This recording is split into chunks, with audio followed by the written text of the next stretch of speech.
নমস্কাৰ বন্ধুসকল, আপোনালোকক মোৰ এছ এন স্পকেন চেনেলটোলৈ স্বাগতম জনালোঁ।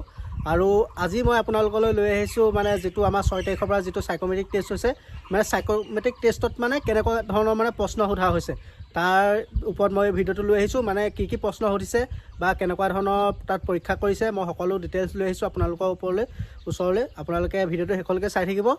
আৰু মানে আপোনালোকে জানেই যিহেতু সাইকোমেট্ৰিক টেষ্ট দিবলৈ যাওঁতে মই ভিডিঅ' আছে, বহুত ভিডিঅ' আছে। ড্ৰেছ পোছাক 1 নম্বৰতে ড্ৰেছ পোছাক আপোনালোকৰ চাইছে, 2 নম্বৰতে আপোনালোকৰ ডিচিপ্লিন বা আপোনালোকৰ এটিটিউড কনফিডেঞ্চ কেনেকুৱা, এনেকুৱা ধৰণৰ আপোনালোকক টেষ্ট কৰা হৈছে তাত। যিহেতু আপোনালোকৰ মানে সাইকোমেট্ৰিক মানে কি আপোনালোকৰ মেণ্টেলিটিটো চেক কৰে, মানে যিটো আপোনালোকৰ মানে মেণ্টেলিটি সেইটো আপোনালোকৰ সাইকোমেট্ৰিকত চেক কৰে। আৰু তাত মানে মই কৈছোঁৱে প্ৰথমৰ পৰা শেষলৈ ধৰক কেনেকুৱা ধৰণৰ পাৰ্মিশ্যন লৈ যাব লাগে বা ৰুমটোৰ ভিতৰত সোমাওঁতে অফিচাৰকেইজনক কেনেকুৱা ৰেচপেক্ট কৰিব লাগে, কেনেকুৱা ধৰণৰ পাৰ্মিশ্যন লৈ সোমাই গৈ মানে কেনেকুৱা ধৰণৰ মানে ৰেচপেক্ট দিবগৈ লাগে, সকলো মোৰ ভিডিঅ' আছে। আগতে মই বহুত ভিডিঅ' বনাই থোৱা আছে। আৰু আজি মানে মই লৈ আহিছোঁ মানে 6 তাৰিখৰ পৰা মানে আজি এতিয়া 8 তাৰিখ পালেহি। আপোনালোকো মানে এইকেইদিনত মানে কেনেকুৱা ধৰণৰ মানে প্ৰশ্ন সুধি আছে তাৰ ওপৰত মই এই ভিডিঅ'টো লৈ আহিছোঁ। আৰু মই যিহেতু আমাৰ গুৰুজীহঁতৰ পৰা জানি মই অলপ তোমালোকক ক'বলৈ চেষ্টা কৰিছোঁ। যিহেতু ভুলো হ'ব পাৰে, কিন্তু তোমালোকে যে মানে ভুল 100% ভুল নহয়, যিহেতু মানে বহুত মানে গুৰুজীহঁতেও নিজৰ অভিজ্ঞতাৰ ফালৰ পৰা মানে মোক বুজাই দিছে।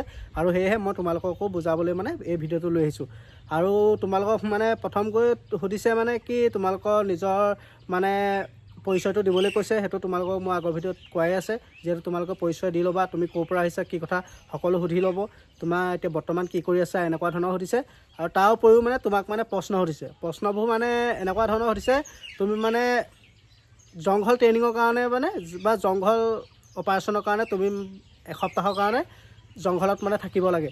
মানে তুমি জংঘলত যাওঁতে মানে জংঘলত থাকিবলৈ মানে তুমি এসপ্তাহ থাকিবৰ কাৰণে তুমি মানে কি বস্তু তাত লৈ যাবা, কিমান পৰিমাণে মানে লৈ যাবা আৰু কি বস্তু তাত লৈ যাবা, সেইটো প্ৰশ্ন সুধিছে। 2 নম্বৰতে তোমালোকক সুধিছে, মই শেষত উত্তৰকেইটা ক'ম, যিমান পাৰোঁ মোক গুৰুজীহঁতে বুজাই দিছে, মই তোমালোকক ক'ম, প্ৰশ্নকেইটা কৈ লৈছোঁ। 2 নম্বৰতে হৈছে তুমি জংঘলত লৈ যাওঁতে পানী লৈ গৈছিলা, পানী তোমাৰ খতম হৈ গ'ল, তাত পানীৰ পৰিমাণটো শেষ হৈ গ'ল। তুমি এতিয়া বৰ্তমান মানে তুমি পানীৰ ব্যৱস্থাটো মানে কেনেকুৱা ধৰণে কৰিবা। তাততো তুমি একো নাপালে পানী খাই হ'লেও জীয়াই থাকিব লাগিব। সেয়েহে পানী তুমি ক'ত পাবা, এইটো 2 নম্বৰ প্ৰশ্ন। আৰু 3 নম্বৰ প্ৰশ্ন হৈছে, তুমি যিমান ৰেচন নিছিলা, যিটো মানে তুমি খোৱা বস্তু যিমান নিছিলা, খোৱা বস্তু তোমাৰ খতম হৈ গ'ল, সকলো খতম হৈ গ'ল। তুমি মানে সেই খোৱা বস্তুখিনি তুমি কেনেধৰণে ব্যৱস্থা কৰিবা, মানে কি খাই জীয়াই থাকিবা, এনেকুৱা ধৰণৰ প্ৰশ্ন সুধিছে তোমাক। তাৰপিছত হৈছে তুমি মানে জংঘলত আছা, জংঘলত মানে এজনী ছোৱালী অকলশৰে লগ পালা, তুমি সেই ছোৱালীজনীক মানে তুমি কেনেকুৱা ধৰণৰ সহায় কৰিবা বা কেনেকুৱা ব্যৱহাৰ কৰিবা, তেনেকুৱা ধৰণৰ প্ৰশ্ন সুধিছে। আৰু তাৰপিছত সুধিছে মানে কি তুমি জংঘলত আছা, জংঘলত আহোঁতে বোলে সাপ মানে এনেকুৱা ডাঙৰ মানে জন্তু ধৰক সাপ এডাল ওলাই গ'ল তোমাৰ মুখৰ আগত, তুমি ধৰক সাপডালক কি কৰিবা, এনেকুৱা ধৰণৰ প্ৰশ্ন তোমালোকক সুধি পেলাই মানে মেণ্টেলিটিটো চেক কৰিছে। আৰু মই যিমান পাৰোঁ এতিয়া উত্তৰকেইটা দিবলৈ চেষ্টা কৰিম। মানে তোমালোকক সুধিছে যে জংঘলত যাওঁতে তুমি কি সামগ্ৰী লৈ যাবা বা কি বস্তু লৈ যাবা। তাৰ উত্তৰটো হৈছে মানে কি মই গুৰুজীহঁতৰ পৰা জানি মই তোমালোকক ক'বলৈ চেষ্টা কৰিছোঁ।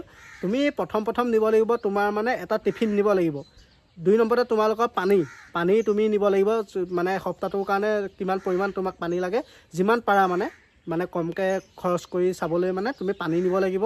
3 নম্বৰতে তুমি মানে নিব লাগিব ধৰক এখন চাকু, মানে চাকু বা খুকুৰি এখন নিব লাগিব তুমি, যিহেতু তোমাৰ আৰ্মছ থাকিবই তোমাৰ হাতত, তাৰ উপৰিও তোমাৰ চাকুখন বা খুকুৰি এখন লাগিব। আৰু তাৰপিছত মানে এতিয়া এসপ্তাহৰ কাৰণে যিহেতু তুমি অলপ হ'লেও শুব লাগিব, সেয়েহে তুমি গ্ৰাউণ্ড শ্বীট নহ'লে বা তুমি এটা শ্লিপিং বেগটো হ'লে অইন একো নালাগে, মানে গ্ৰাউণ্ড শ্বীট নহ'লে শ্লিপিং বেগ তুমি লৈ যাব লাগিব। সেইকেইটা বস্তু হ'লে মানে তুমি হৈ যাব। তাৰ উপৰি তুমি মানে ড্ৰাই ফ্ৰুট লৈ যাব লাগিব, যিহেতু আমি বহুত ৰেচন লৈ যাব নোৱাৰোঁ, যিহেতু আমি চাউল দাইল ভাত তাত বনাবলৈ আমি সময় নাপাওঁ বা সুবিধা নাপাম।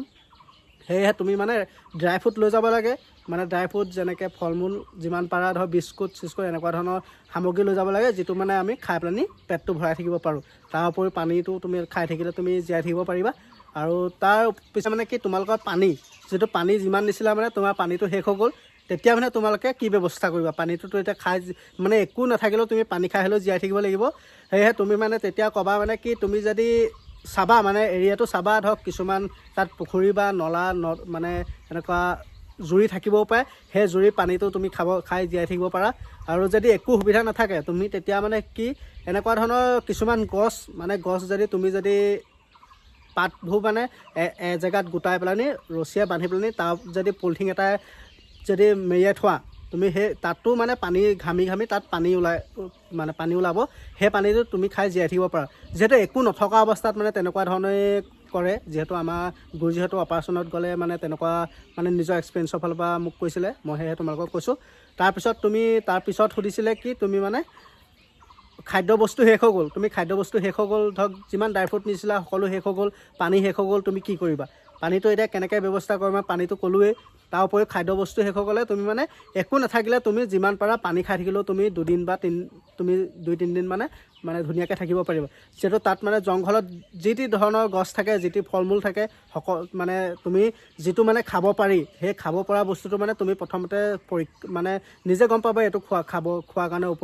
উপযোগী হয় এইটো উপযোগী নহয় এনেকুৱা ধৰণৰ মানে তুমি বস্তুটো চাই পেলানি তুমি সেইটো খায়ো তুমি জীয়াই থাকিব পাৰা যিহেতু জংঘলৰ মাজত মানে তুমি বহুত ফল মূলৰ গছেই হওক বা বিভিন্ন ধৰণৰ মানে খোৱা বস্তু পাবা আৰু এনেকুৱা বন পাবা মানে তুমি সেই বন নহয় মানে শাকেই হয় এনেকুৱা ধৰণৰ শাক পাবা সেই শাকটো মানে তুমি আনি পেলানি সেইটো বইল কৰি হ'লেও তুমি খাই জীয়াই থাকিব পাৰিবা আৰু তাৰপিছত তুমি তেনেকুৱা ধৰণৰ প্ৰশ্নই সুধি আছে তুমি তেনেকৈ ক'লেও তোমাৰ মানে ইণ্টাৰভিউটোত মানে কোৱালিফাই হোৱা চান্স আছে যিহেতু মই এনেকুৱা ধৰণৰ প্ৰশ্ন গুৰু যিকেইজনৰ পৰা চাই পেলানি মানে তোমালোকক মানে সুধি পেলানি তোমালোকক কৈছোঁ আৰু এইকেইদিন মানে এনেকুৱা ধৰণৰ প্ৰশ্নই সুধি আছে যিহেতু মই যিমান পাৰোঁ তোমালোকক ক'বলৈ চেষ্টা কৰিলোঁ আৰু আজিলৈ মোৰ ভিডিঅ'টো ইমানেই ধন্যবাদ